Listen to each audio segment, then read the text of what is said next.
26 जानेवारी 2026 प्रजासत्ताक दिनाच्या या ऐतिहासिक आणि उत्साहपूर्ण दिवशी देशभरात तिरंगा फडकावला जात असतानाच एका पोलीस ठाण्यात अतिशय दुःखद आणि हृदयद्रावक घटना घडली आहे। सोलापूर शहरातील प्रतापनगर तांडा येथील रहिवासी उमरगा येथे police sub inspector PSI Mohan Bhim Jadhav वय वर्ष 55 हे कर्तव्यावर असताना झेंडावंदनाच्या कार्यक्रमादरम्यान अचानक हृदयविकाराचा तीव्र झटका येऊन खाली कोसळलाय।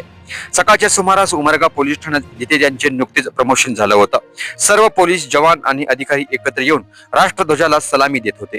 याच वेळी जाधव साहेबांना जोरदार छातीत दुखापत झाली आणि ते जमिनीवर पडले।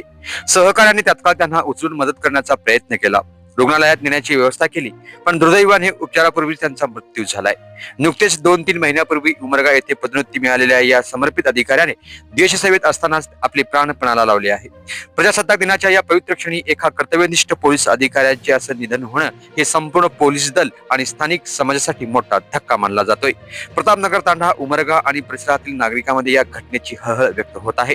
अनेकांनी सोशल मीडियावर आणि स्थानिक पातळीवर शोक व्यक्त केलाय। या दुःखद प्रसंगी आम्ही PSI मोहन भीम जाधव यांच्या आत्म्याला शांती मिळावी अशी प्रार्थना सोलापुरी कट्टा न्यूज चॅनलच्या वतीने करत आहोत।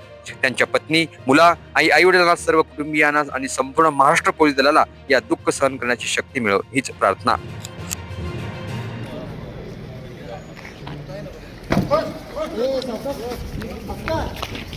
अरे बाप